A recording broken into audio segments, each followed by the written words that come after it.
A atração a seguir é recomendada para todas as idades.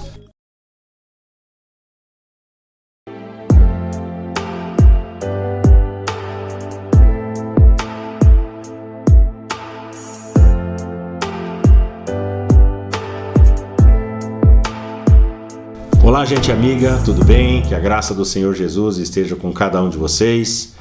Como eu sempre digo, é sempre uma honra, uma alegria poder veicular este programa Momento de Santidade. Eu queria tomar por base na nossa reflexão desse instante um versículo apenas do Evangelho de Marcos, capítulo 16, o verso de número 7, onde está escrito o seguinte: Mas ide, dizei a seus discípulos e a Pedro que ele vai adiante de vós para a Galileia, lá o vereis, como ele vos disse.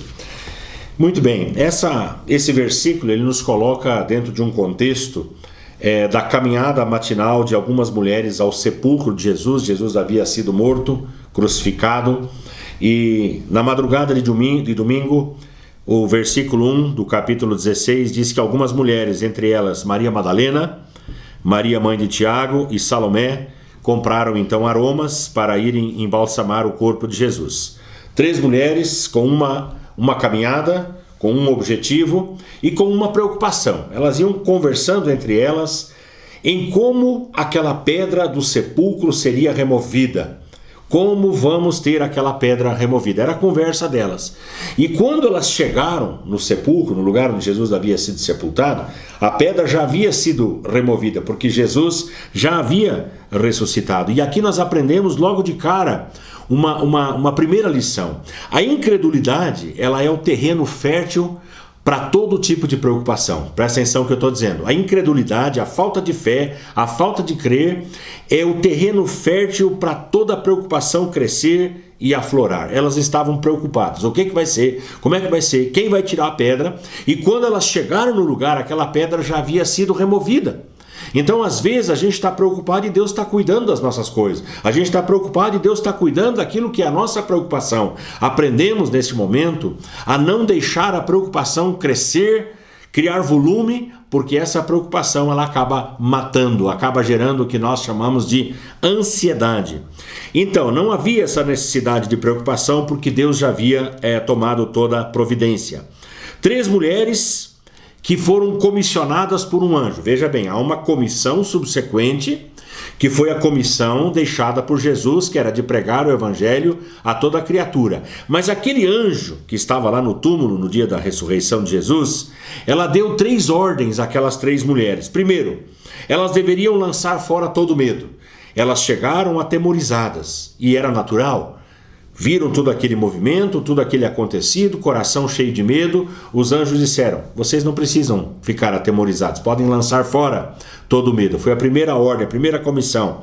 A segunda comissão, o anjo disse: ide e anunciai aos discípulos que Jesus está vivo. Vão lá, reúnam os discípulos e contem que Jesus Cristo está vivo, ele ressuscitou e vai adiante para a Galileia.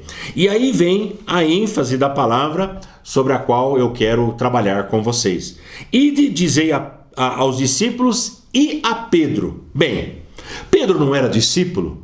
Não estava incluído entre aqueles discípulos que seriam receptores da boa notícia, da boa nova que aquelas mulheres levariam? Claro. Mas por que? Seria apenas um efeito linguístico? Ide e dizei aos discípulos e a Pedro. Por que Pedro ele é tirado? E por que Pedro recebe essa comissão especial? Tem 3 coisas que eu quero deixar para você nesse instante que nos fazem pensar de maneira muito profunda. A primeira delas Pedro precisava saber que ele não fora esquecido. Presta atenção no que eu estou dizendo. Pedro precisava saber que ele não havia sido esquecido por Jesus. Eu vou chamar a sua atenção, se você tiver uma Bíblia aí com você, e você quiser abrir nesse mesmo Evangelho de Marcos, só que vai para o capítulo 14, eu vou te mostrar algumas coisas. Primeiro, a partir do verso 22, Jesus está na ceia com os discípulos. E durante a ceia com os discípulos, Jesus toma o pão e ele rasga aquele pão, ele parte o pão e ele diz: isto é o meu corpo, que é moído, que é partido por vós. Então Jesus, ele prepara os discípulos para a sua morte, ele prepara para o que viria dentro de algumas horas, dentro de alguns instantes. Jesus fala da sua crucificação. No verso 27 do capítulo 14, diz assim, então lhes disse Jesus: todos vós vos escandalizareis, porque está escrito: ferirei o pastor e as ovelhas ficarão dispersas. Jesus estava falando da crucificação, estava falando que eles seriam perseguidos e provados, e na medida em que fossem inquiridos sobre o seu relacionamento com Jesus, todos fugiriam, todos iriam largá-lo, todos iriam abandoná-lo. Jesus ficaria sozinho. Então Jesus falou da crucificação, falou da perseguição, falou desse escândalo que eles gerariam no seu coração e não se identificariam a Jesus, e falou no versículo 28 da sua ressurreição. Ele disse: mas depois da minha ressurreição irei adiante de vós para a Galileia. Quando Jesus fala da sua crucificação, fala que todos se escandalizariam, falam da ressurreição, Pedro pula na frente, e isso está registrado ali a partir do verso 27, 28, 29 e em diante. Pedro fala assim: não. Todos podem se escandalizar, todos podem abandonar o Senhor, mas eu nunca vou fazer isso. Eu vou com o Senhor, nem que seja para a morte. Então Pedro, ele empenha a sua palavra, ele faz um voto, ele estabelece uma palavra diante dos companheiros, diante do próprio Jesus, e de repente, no versículo 53 do capítulo 14, Pedro, ele quebra esse voto, ele quebra a sua palavra, ele não consegue manter aquilo que ele disse que faria. Jesus, eu vou contigo, todos podem te abandonar, menos eu. Então Pedro, ele quebra o seu juramento, não é? E quando ele quebra esse juramento, algo acontece no seu coração de vergonha, e depois eu vou voltar um pouquinho nisso. Então quando Jesus diz, olha, vão lá, os anjos dizem, vão lá e anunciem a Pedro, Pedro precisava saber que Jesus não havia esquecido dele.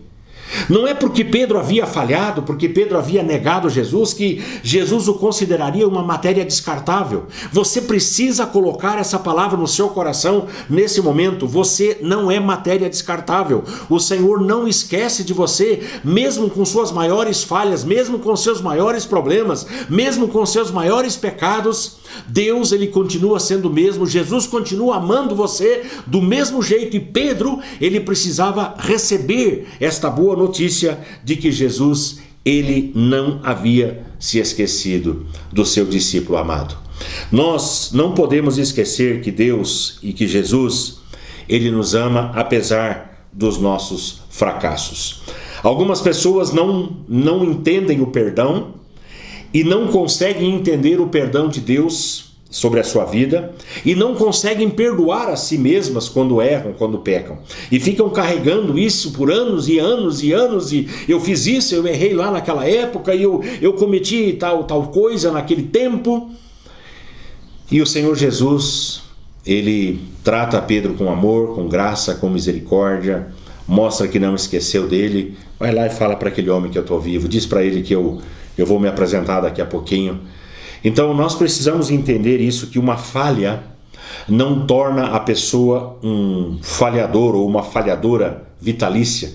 Não é porque você errou uma vez na vida que você vai ser taxado ou rotulado por aquele erro que aconteceu lá no seu passado. Errar não torna alguém um errante, uma pessoa que erra, vamos dizer assim, vitalício. Não é isso que a Bíblia ensina, não é essa a palavra final. A palavra final é a palavra de Jesus, é a palavra dos céus, é a palavra da eternidade, é a palavra que está encerrada lá com o Senhor. Falhar não torna alguém um falhador vitalício. O amor de Jesus, o amor de Deus, ele sempre vai alcançar aquelas pessoas que falharam. E qual é a garantia disso?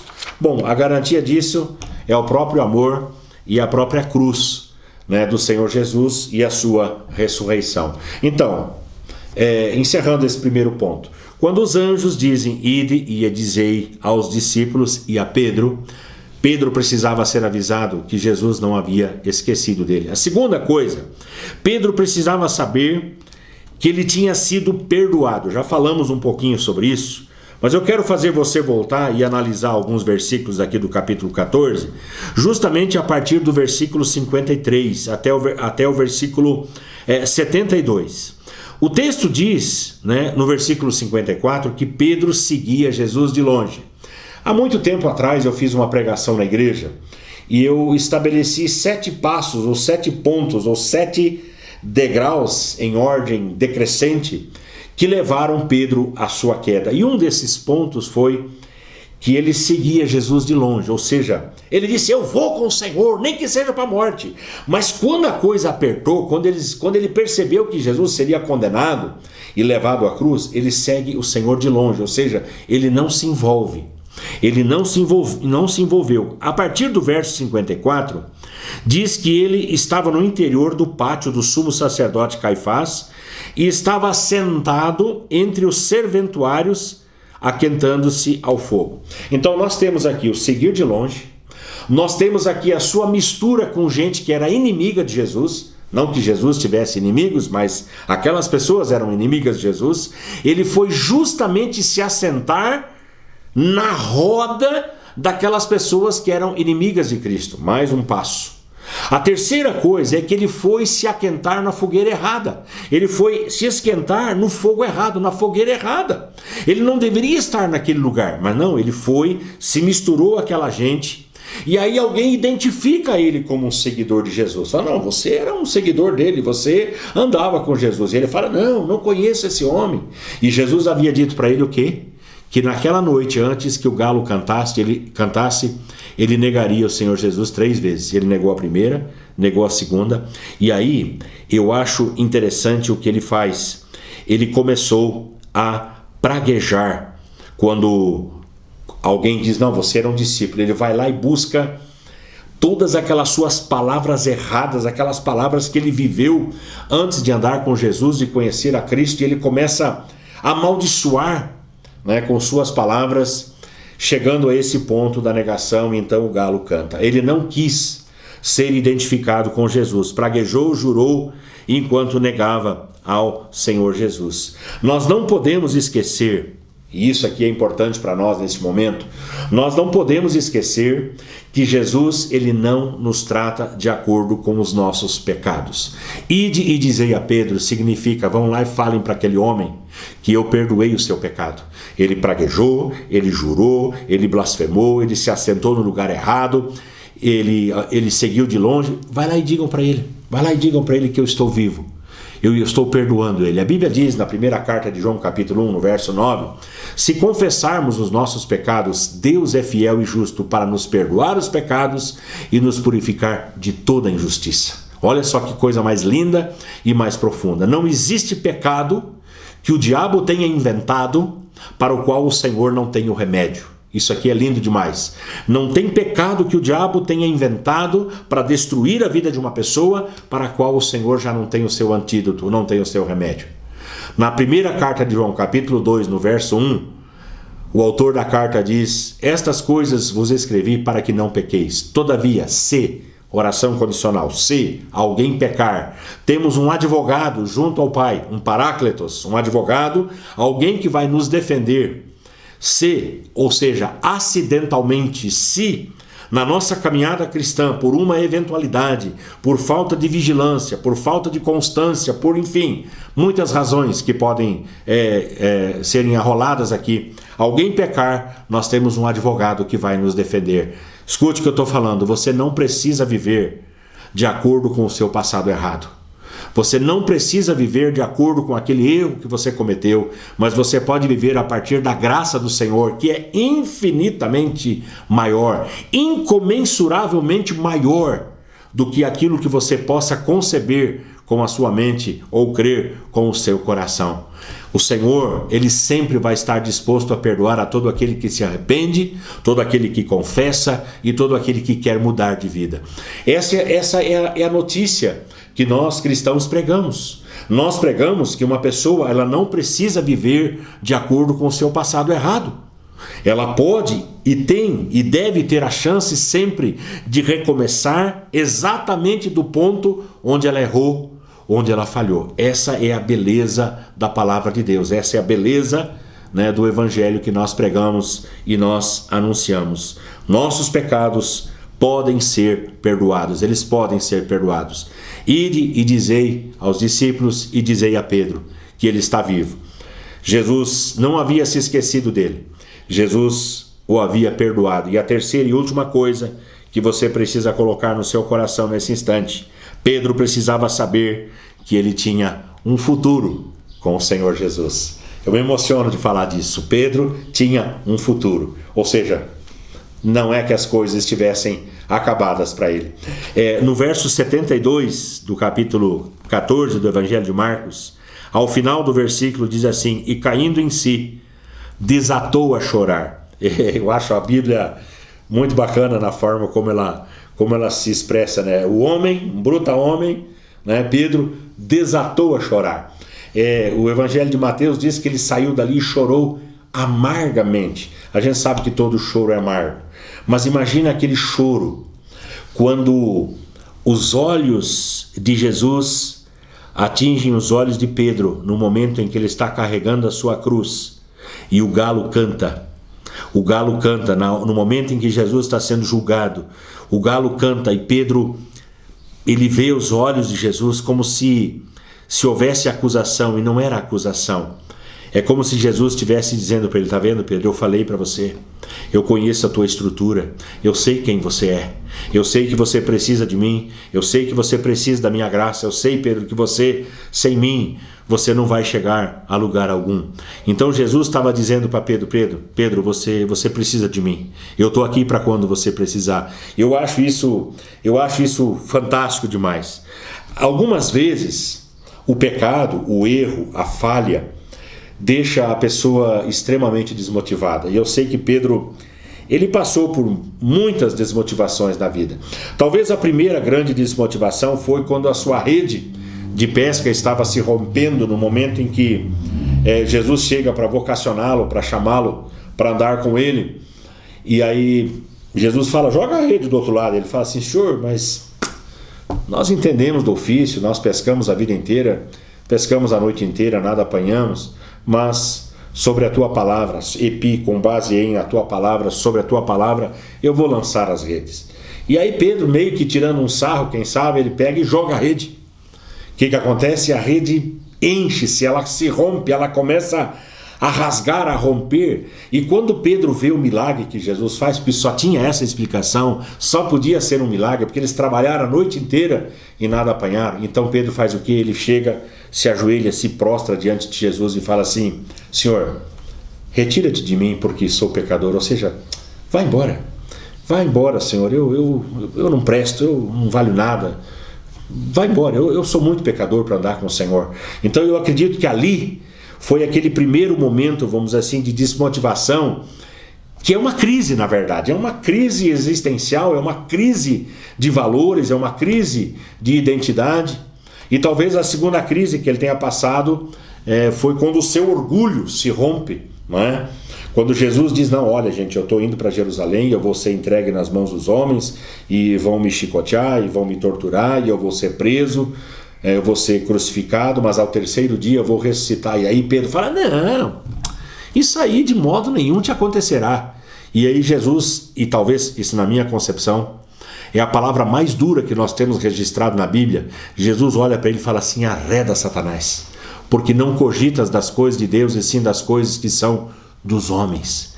Aquela palavra, ela deve ter mexido com o orgulho de Pedro. Tanto é isso verdade, que Jesus fala para ele: olha Pedro, eu roguei por ti para que a tua fé não desfaleça. Você, quando se converter, você fortalece os teus irmãos. Mas como? Eu ando com o Senhor, eu estou 3 anos e pouco aqui andando com o Senhor, como que eu não sou convertido? Jesus diz: não, quando você realmente se converter, você vai fortalecer os seus irmãos. E eu entendo que a conversão de Pedro aconteceu naquele choro amargo, quando ele desata a chorar, quando ele sai e fala assim: meu Deus, o que é que eu fiz? Eu passei vergonha, eu empenhei a minha palavra, eu disse que eu iria com ele, que eu jamais o abandonaria, e olha o que eu fiz. Então ali o seu orgulho se rompe. E essas decepções, elas têm 2 caminhos. Elas podem levar para a morte, como levou Judas Iscariotes, ou esse sentimento pode nos levar à presença do Senhor e dizer: eu preciso mudar.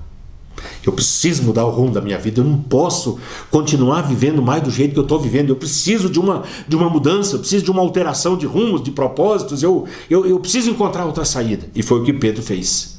Então, às vezes, algumas decepções, elas são necessárias para que a gente caia em si, né? E a gente resolva então seguir a Jesus com todos os seus anseios, com todos os seus desejos. Nesse momento em que Jesus estava crucificado e sepultado, Pedro estava se sentindo desmotivado, desanimado, desqualificado. Então, quando o anjo manda lá dizer para Pedro: olha, vai falar para ele que eu estou vivo, né? Vai lá e diz que Jesus está vivo. É como se Jesus mandasse dizer para ele: olha, eu tenho um futuro para você. E eu imagino, né, eu estive naquela praia, eu sempre conto esse episódio naquela praia de Cafarnaum, quando Jesus está à praia esperando os discípulos também de uma noite sem renda, e Jesus faz um fogo, faz uma fogueira, e ele põe ali uns peixes em brasa e alguns pães, e pergunta: filhinhos, vocês têm alguma coisa para comer? Me emociono quando eu falo disso. E eles: não apanhamos nada. E Jesus chama eles para aquela fogueira, e ninguém pergunta nada, porque sabiam que era Jesus, o ressurreto, que estava ali. E aí Jesus sai caminhar com Pedro, bota a mão no ombro de Pedro e fala: Pedro, você realmente me ama? E ali 3 vezes, cada negação de Pedro, Jesus faz uma pergunta para ele se ele o amava. E Jesus diz para ele: cuida da minha igreja, cuida dos meus cordeiros, cuida das minhas ovelhas, pastoreie o meu rebanho. Quer dizer, Jesus não esqueceu dele, Jesus perdoou ele, Jesus dá um futuro brilhante para ele. Tanto é isso verdade que Pedro, então, dali para frente, e aí tem toda a história do batismo com o Espírito Santo, que é o grande diferencial. Pedro morre no ano de 64, crucificado, cabeça para baixo, porque ele dizia que não era digno de ser crucificado como seu mestre havia sido crucificado. Então os seus soldados, seus algozes, zombeteiramente invertem a cruz e colocam ele de cabeça para baixo, zombam dele dizendo: tá bom, você não vai ser crucificado como o teu mestre, como o teu Jesus. E Pedro morre glorificando a Cristo. O futuro dele era um futuro brilhante, era cuidar da igreja, ele cuidou da igreja. Era pastorear a igreja, ele pastoreou a igreja. E quando chegou o momento de ele completar a sua carreira, ele entregou a sua vida nas mãos do Senhor, como tantos outros discípulos haviam feito. Eu quero que você coloque essa verdade no seu coração, ou essas 3 verdades no seu coração. Primeira delas: Deus não esqueceu de você. Segunda verdade: Deus perdoou você. E a terceira verdade: Deus tem um futuro brilhante para você. Não viva abaixo disso. Menos do que isso não. Tá? Deixa essas 3 palavras para você pensar, para você refletir, e quero convidar você para a gente orar neste momento. Senhor amado, eu quero, em nome de Jesus, agradecer o privilégio que eu tenho tido de estar todas as semanas aqui nessa emissora, Senhor Deus, sempre levando um trecho da Tua Palavra e fazendo as pessoas pensarem, refletirem de maneira profunda sobre o compromisso que devemos ter com o Senhor. E essa palavra de hoje nos faz pensar nessas 3 grandes verdades, essas 3 grandes possibilidades de que o Senhor não nos esqueceu, de que o Senhor já nos perdoou e de que o Senhor tem um futuro brilhante para nós. Eu oro, Deus, neste momento, para que essas pessoas possam receber essa palavra e viver a partir dessa palavra para a Tua honra e para a Tua glória, Senhor. Eu oro sempre em nome do Senhor Jesus. Amém e amém. Valeu, gente. Deus abençoe. Ótima semana para vocês, um ótimo dia na presença do Pai. Que Deus abençoe grandemente sua vida, sua casa, sua família. Se quiser nos conhecer, a Casa do Pai, Igreja do Nazareno de Lages, Rua Mário Ribeiro Ramos 253, no bairro São Cristóvão. E se você é de uma outra cidade, de uma outra localidade, procure uma igreja, procure um lugar onde você vai ser bem amado, bem cuidado, e viva dessa maneira, tá bem? Deus abençoe, um grande abraço.